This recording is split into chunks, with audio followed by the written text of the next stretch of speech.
Tenemos leyes, ¿se cumplen? Bien, algunas sí, otras más o menos, ahí estamos. Desde el 2007 se derogó la antigua ley, la 26231, y salió la ley nacional, la 26281. Es una ley muy interesante, porque tiene 17 artículos que comprometen todo el abordaje de las distintas formas de transmisión, de prevención, de promoción de Chagas, desde lo educativo, desde el tema de la transmisión, desde la no discriminación, etcétera, pero no se reglamentaba. Bueno, entre las buenas noticias que les comentaba, este año justamente en el mes del Día Internacional de Chagas, se, se hizo el decreto reglamentario en el 2022. Y esto está excelente, porque incluso está indicado que en el programa médico obligatorio va a estar contemplado todo lo que sea diagnóstico, seguimiento, tratamiento de los niños, los adolescentes y los adultos portadores de Chagas.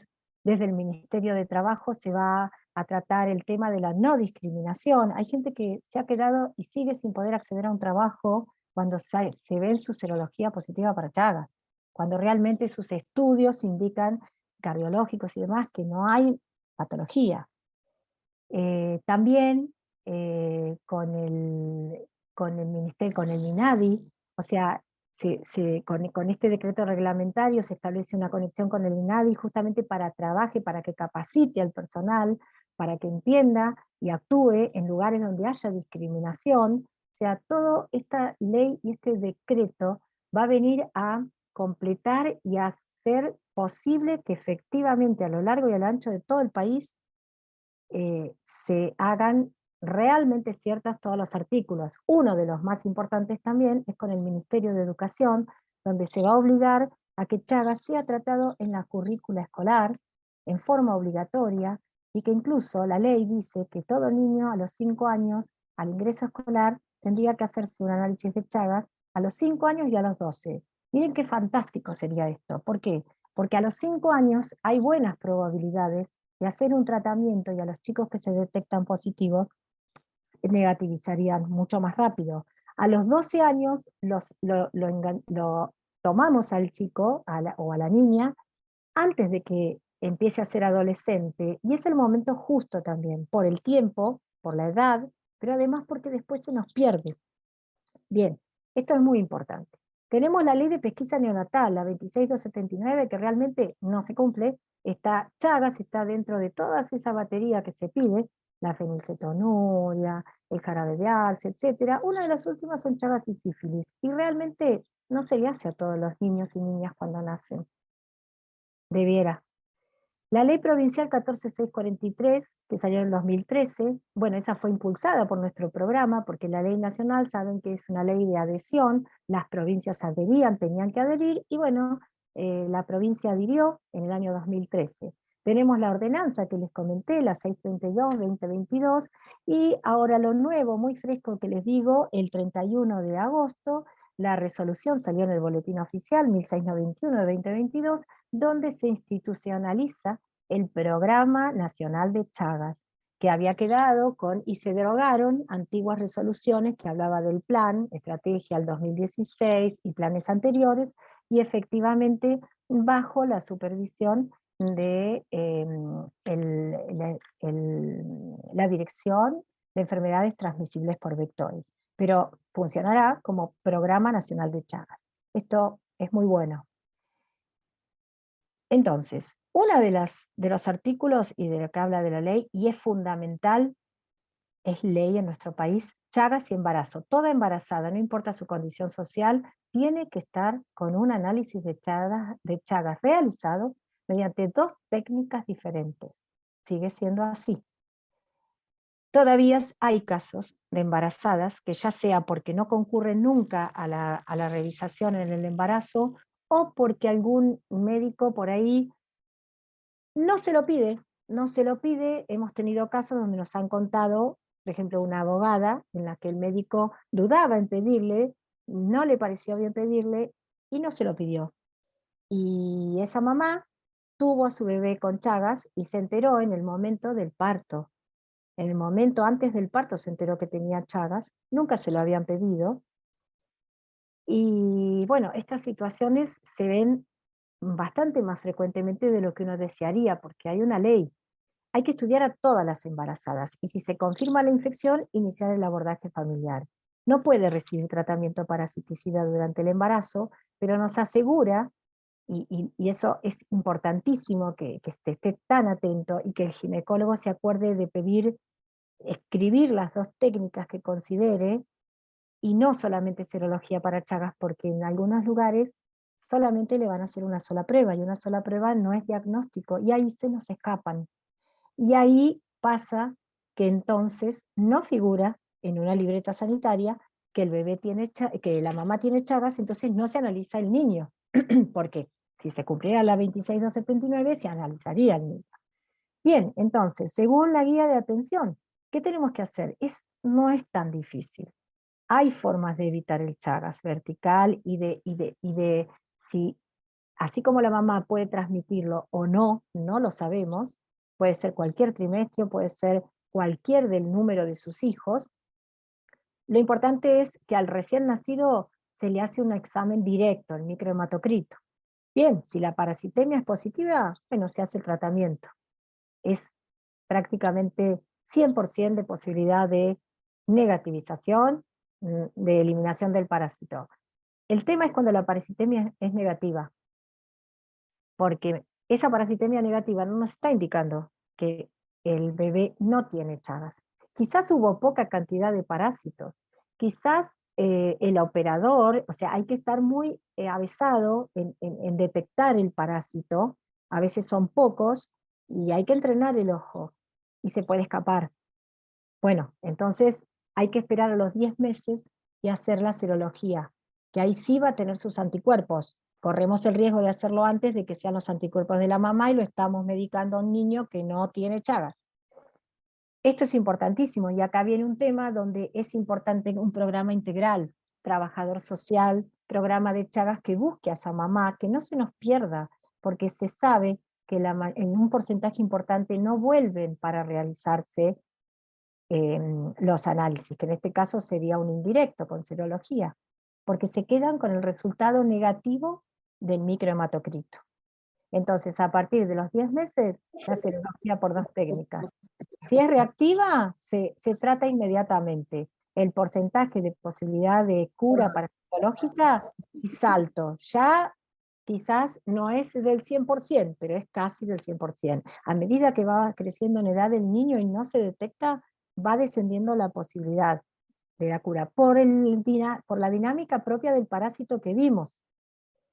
Y si es no reactivo, no infectado, y ya se le da el alta del seguimiento. A los 10 meses, no reactivo, no tiene Chagas. No transmitió Chagas esa mamá. O sea, no es tan difícil. Y sin embargo, miren, acá yo les quiero mostrar, esto es de un trabajo muy interesante, si bien es viejo, es válido porque sigue sucediendo algo así. Es un trabajo donde se analizan de un total de 230.323 embarazadas estudiadas, se detectaron 7.439 positivas. Fíjense ustedes que de ese total, solo 1.250 niños fueron estudiados. O sea, es un poco lo que pasa en todos los lugares donde se escapan los niños que pueden ser portadores del parásito y son los futuros adultos portadores de Chagas, que cuando se enteran que tienen Chagas de grandes dicen, pero ¿cómo? ¿Pero cómo puede ser? Sí, es así. Y fíjense qué dispar que es. En Chaco, por ejemplo, tremendo, de 2.140 embarazadas positivas, 18.000 las muestras, 18.021, solo 40 niños recién nacidos fueron estudiados. Y Jujuy, por ejemplo, sobre 252 mamás positivas, no tiene datos sobre niños estudiados, no se sabe en ese momento. Bueno, esta situación es la que claramente nos va llevando, vamos tejiendo todo esto que fui tratando de mostrarles, el por qué el Chagas se sigue transmitiendo. Son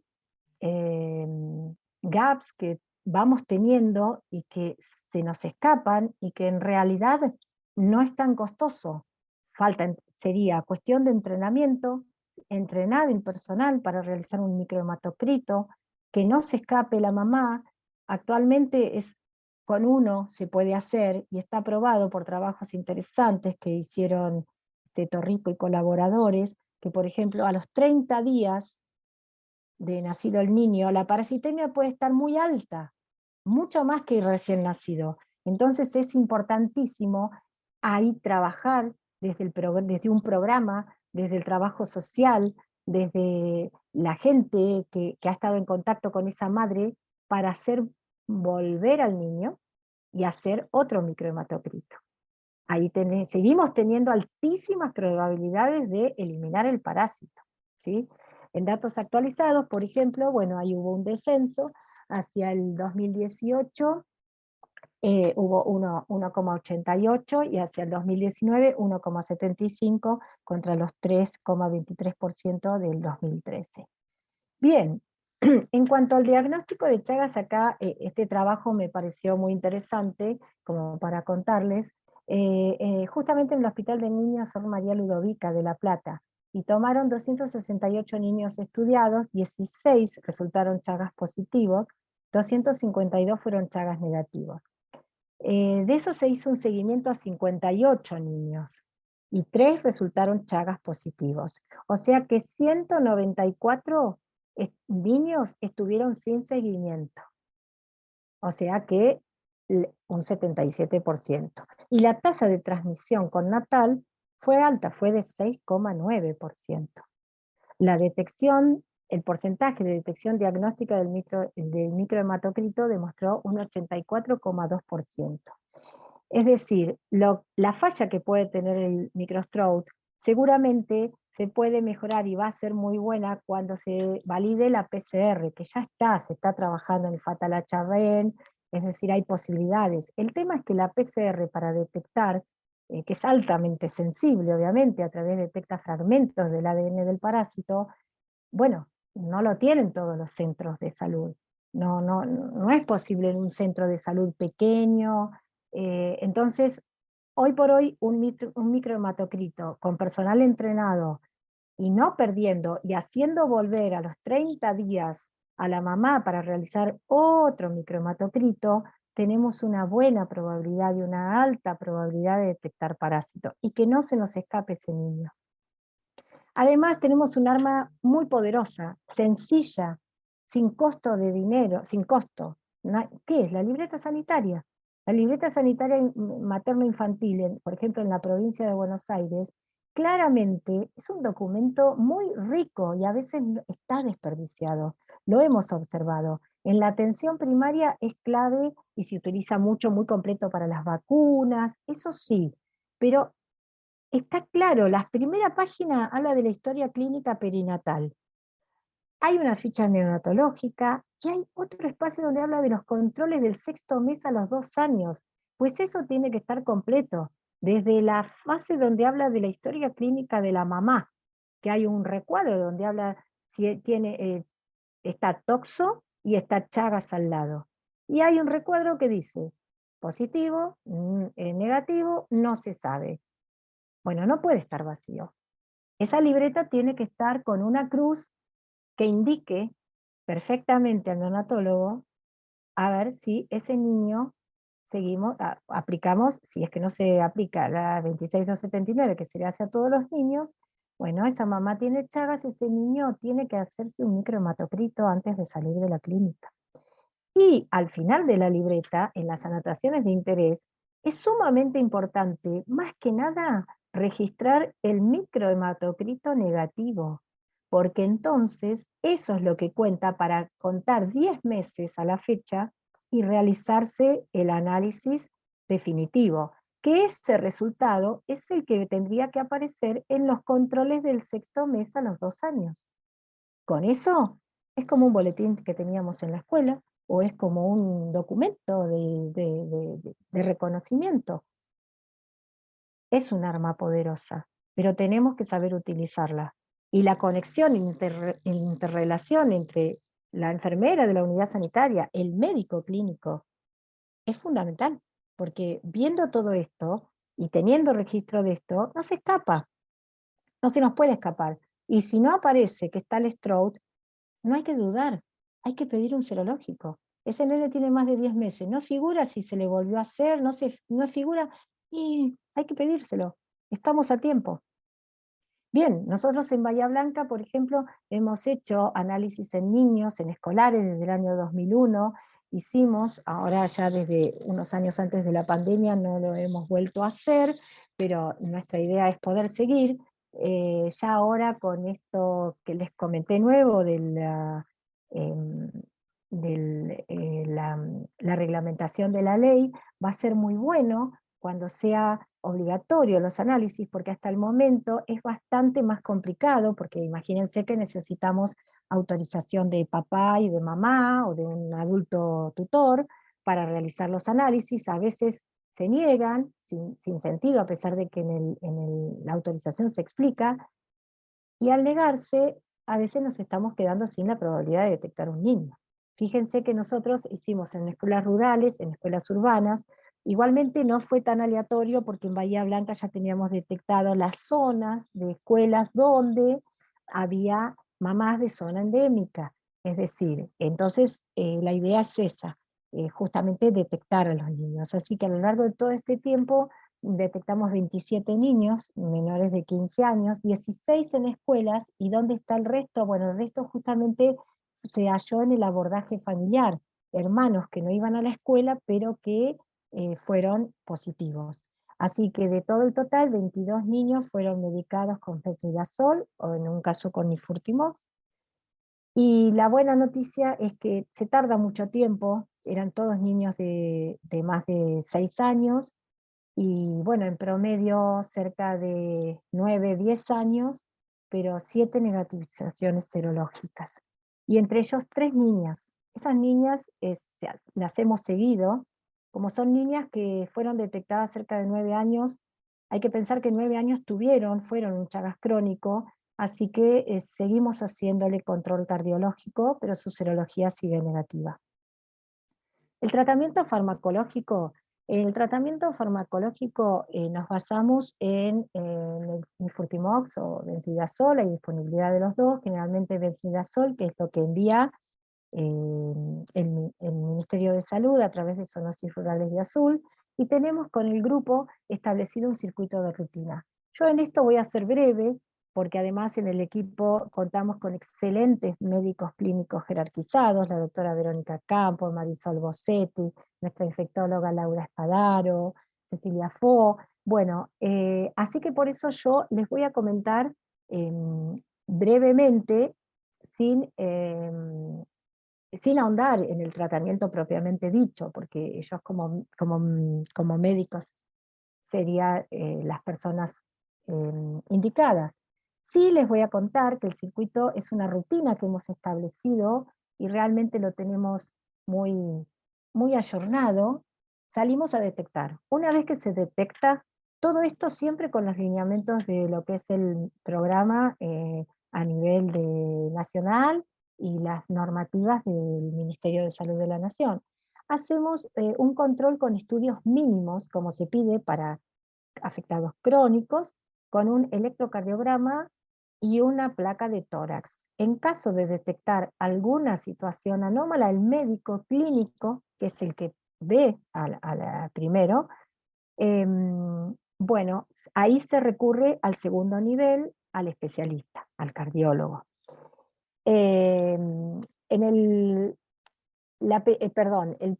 después de la detección, en nuestro programa, el primer control y la solicitud de medicación lo hace directamente nuestra infectóloga en el hospital, que es la única vez que hacemos ir a la persona hasta el hospital, porque ahí ya se le pide el laboratorio con hemograma, hepáticas, creatinina, si son mujeres siempre sí, condición sine qua non un test de embarazo, porque si no, no puede empezar.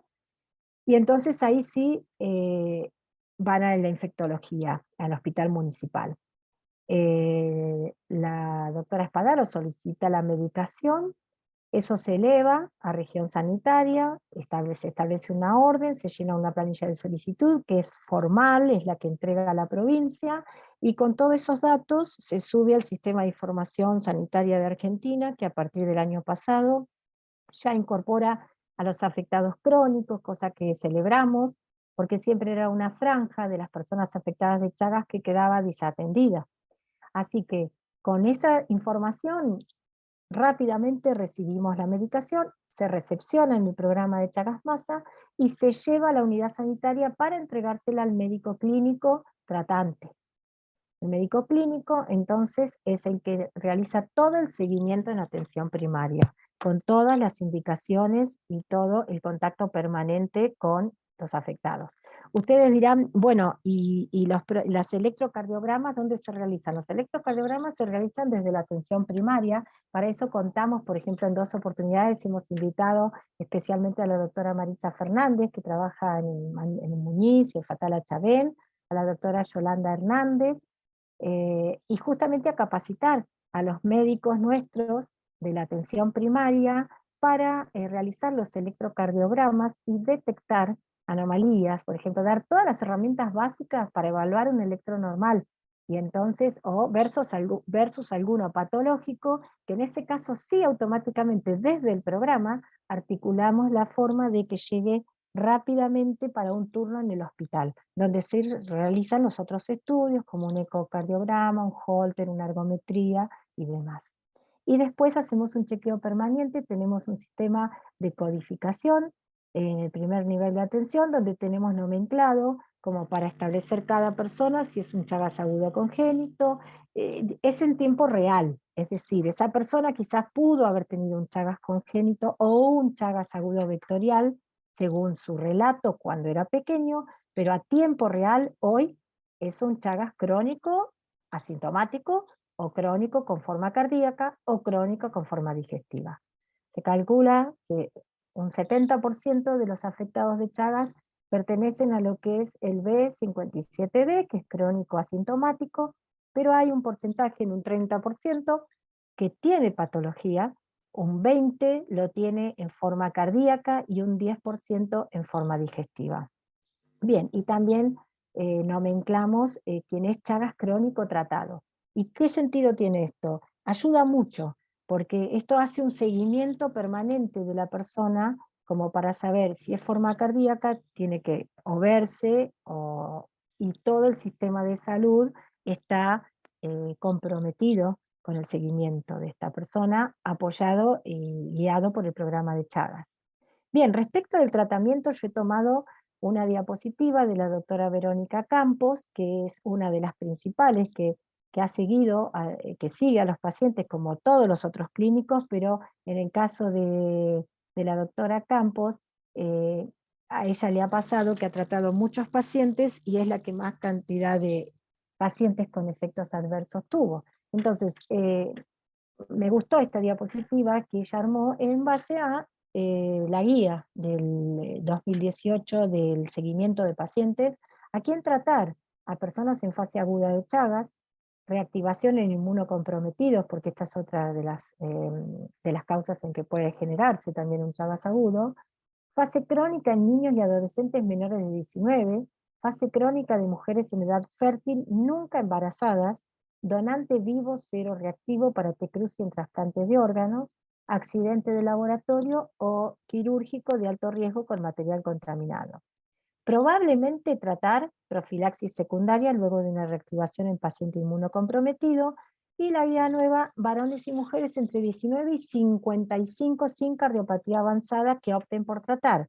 Sin embargo, nosotros recomendamos desde el programa y por consenso, que lo vemos los distintos médicos, no más de los 50 años, porque los efectos adversos se agudizan y muchas veces llegan a los 50 años sin patología, sin ningún tipo de patología, sin ningún problema. Entonces es importante evaluar el tratamiento o no. Probablemente no tratar fase crónica con cardiopatía avanzada, exactamente. Y directamente no tratar a las pacientes embarazadas, aquellas con insuficiencia renal o hepática graves o con trastornos neurológicos graves preexistentes. Bien, para un plan pretratamiento, esto lo fuimos estudiando, se organizó y hemos establecido, se hace un control clínico muy estricto, un laboratorio de inicio, se da anticonceptivos, se hace el test de embarazo que se asegura negativo, los médicos de la de la atención primaria trabajan mucho el tema de la adherencia, se informa al afectado de los posibles efectos adversos y se informan sobre las limitaciones del tratamiento y se dan pautas de alarma. Se entrega también incluso antihistamínico al momento de dar la medicación, se dan las indicaciones escritas, se da una dieta hipograsa, hipoalergénica, que hemos modificado a partir de una dieta que nos facilitaron el doctor Vargas de Bolivia. Nos agradó mucho esa dieta que pudimos tener y bueno, la adaptamos a nuestros alimentos.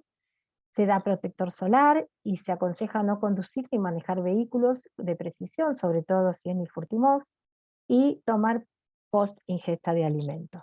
Al mismo tiempo, es bueno elaborar para el paciente lo que se puede recomendar durante el tratamiento para que la persona tenga en claro qué hacer.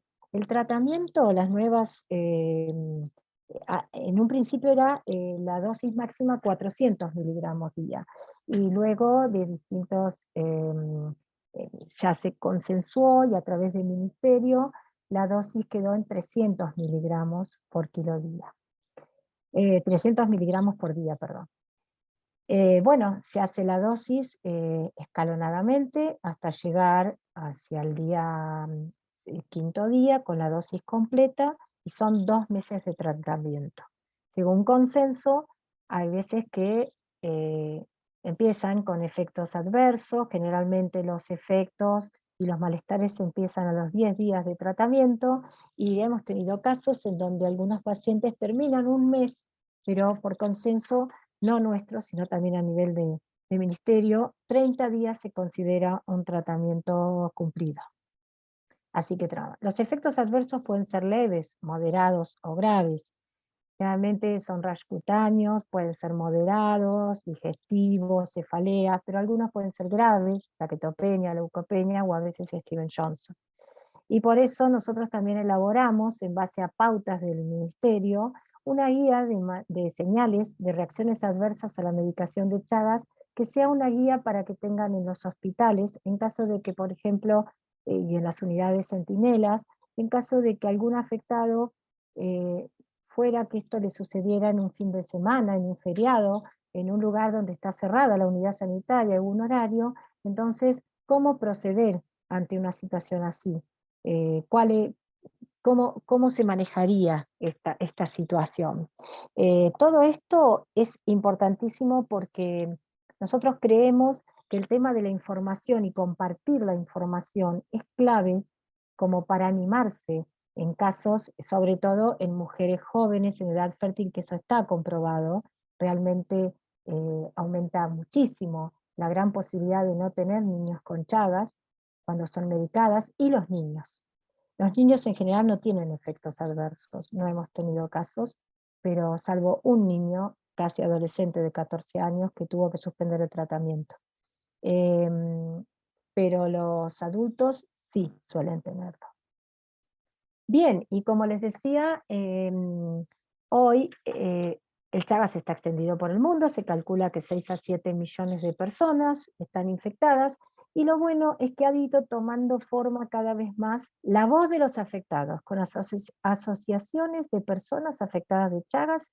En el mundo hay 29 asociaciones, la Federación Internacional de Personas Afectadas de Chagas, fin de Chagas, de la cual tengo el honor de ser miembro consultivo, representando a Argentina. Está Brasil, Bolivia, Chile, Colombia, Venezuela, Australia, México, Estados Unidos, España, Italia, Suiza y Japón. Y fíjense ustedes que en Gaby, Sudamérica, sí, ya quedan 5 terminamos, minutos. ya Bueno, terminó, esta creo que es la última. Y bueno, acá les quería mostrar que acá tenemos 3 asociaciones en Argentina.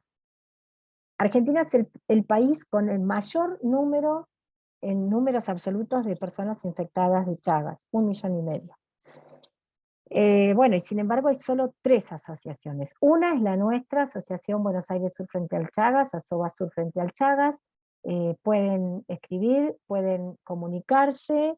Es una asociación fundamentalmente formada por personas portadoras de Chagas. Esto lo pasamos rápido, entonces porque lo principal es crear un espacio para mejorar la vida y la calidad de vida de los afectados de Chagas, que tengan un propio espacio, y no tratar y compartir sus experiencias, pero además generar nuevas inquietudes.